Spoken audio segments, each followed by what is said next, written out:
ഇന്നത്തെ വചനചിന്ത താങ്കളെ ശത്രുവിൻ്റെ കാര്യങ്ങളിൽ വിട്ടുകൊടുക്കുകയില്ല. 91 സങ്കീർത്തന പുസ്തകം 3 തിരുവചനം. അവൻ നിന്നെ വേട്ടക്കാരൻ്റെ കെണിയിൽ നിന്നും നാശകരമായ മഹാമാരിയിൽ നിന്നും വിടുവിക്കും. ഒരു വേട്ടക്കാരൻ കാട്ടിലൂടെ നടക്കുമ്പോൾ ഒരു വിഷമുള്ള പാമ്പ് ഒരു വൃക്ഷത്തിൽ കയറുന്നു. ആ പാമ്പിൻ്റെ ലക്ഷ്യം ആ മരത്തിലെ കിളിക്കൂടാണ്. ആ കിളിക്കൂട്ടിലുള്ള കിളിക്കുഞ്ഞുങ്ങളെ തിന്നുവാൻ ആ പാമ്പ് ആർത്തിയോടുകൂടെ ഇഴഞ്ഞു കയറുന്നു. അമ്മക്കിളി ഉറക്കെ നിലവിളിക്കുവാൻ തുടങ്ങി. ആ വേട്ടക്കാരന് തൻ്റെ കയ്യിലുള്ള തോക്ക് കൊണ്ട് ആ പാമ്പിനെ വെടിവെച്ചിട്ട് ആ കിളിക്കുഞ്ഞുങ്ങളെ രക്ഷിക്കുവാൻ കഴിയുന്നതേയുള്ളൂ. എന്നാൽ ആ വേട്ടക്കാരന് അതിലിടപെടുവാൻ താല്പര്യമില്ലായിരുന്നു. എന്താണ് നടക്കുന്നതെന്ന് കാണുവാൻ അയാൾ ആഗ്രഹിച്ചു.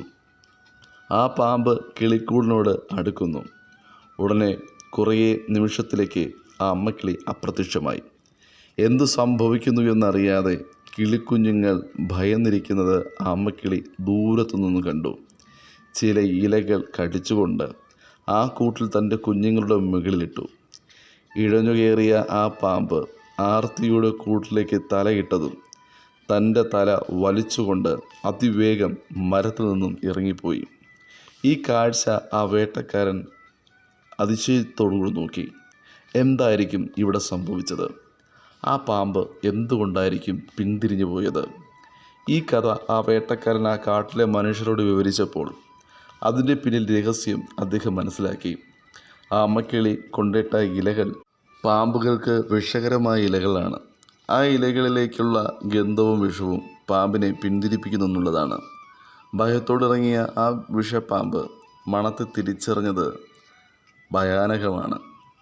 ഒരു ദൈവഭക്തനെ നശിപ്പിക്കുവാനും കൊല്ലുവാനും വിഴുങ്ങുവാനും സാഹചര്യങ്ങളും പ്രശ്നങ്ങളും പിശാച് പലതവണ ശ്രമിച്ചുകൊണ്ടേയിരിക്കും.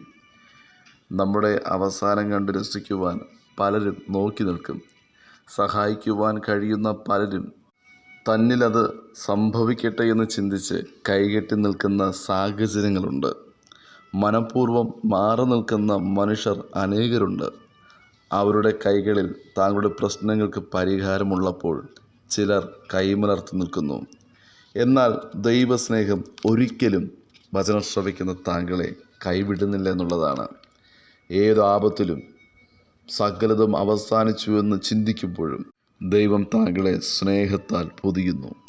ശത്രു താങ്കൾക്കെതിരെ തിരിയുമ്പോൾ ദൈവം താങ്കളെ മാറ്റമില്ലാത്ത വചനമയച്ച് വിടുവിക്കുന്നു. താങ്കൾ കർത്താവിനെ നോക്കി യാചിക്കുമ്പോൾ പരിശുദ്ധാത്മാവിനെ പകർന്ന് താങ്കൾക്ക് പുതുജീവൻ നൽകുന്നു. കർത്താവ് യേശു ക്രിസ്തു സ്വന്തം പ്രാണനെ വചനം ശ്രവിക്കുന്ന താങ്കൾക്കും എനിക്കും നൽകുവാനിടയായി. ആ ദൈവസ്നേഹം അനുദിനം നമ്മെ കാക്കുന്നു എന്നുള്ളതാണ്. താങ്കൾ പോലും അറിയാതെ ദൈവം എത്രയോ പ്രാവശ്യം സ്നേഹത്തിൻ്റെ പുതപ്പ് കൊണ്ട് നമ്മെ മറച്ചു.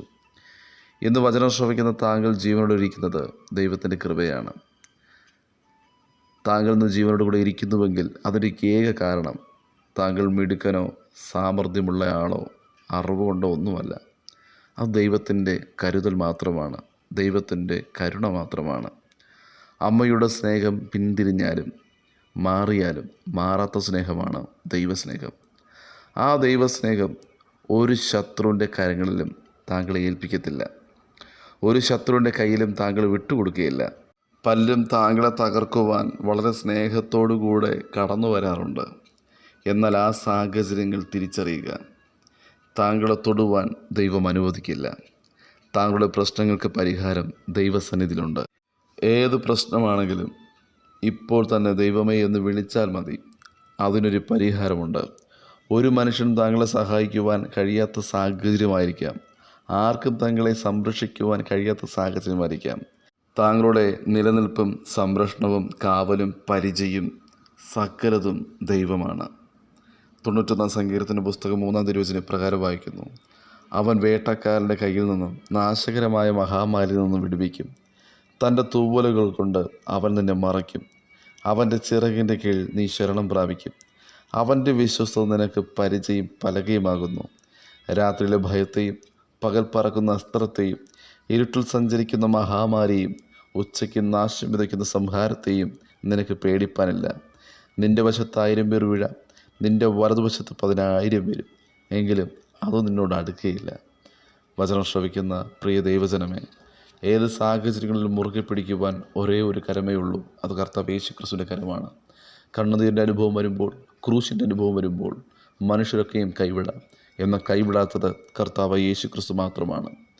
താങ്കളുടെ കഷ്ടത, താങ്കൾ അനുഭവിക്കുന്ന രോഗം, താങ്കൾ അനുഭവിക്കുന്ന കടഭാരം സകലത് ചുമക്കുവാൻ യേശു താങ്കളുടെ അരികിലുണ്ട്. സകല വിഷയങ്ങളെയും കർത്താവിൻ്റെ കരങ്ങളിൽ കൊടുത്ത് സന്തോഷത്തോടുകൂടി മുന്നോട്ട് ചലിപ്പാൻ വചനം ശ്രവിക്കുന്ന ഏവർക്കും കർത്താവ് കൃപയും അധികാരവും നൽകുമാറാകട്ടെ. God bless you. ആമേൻ.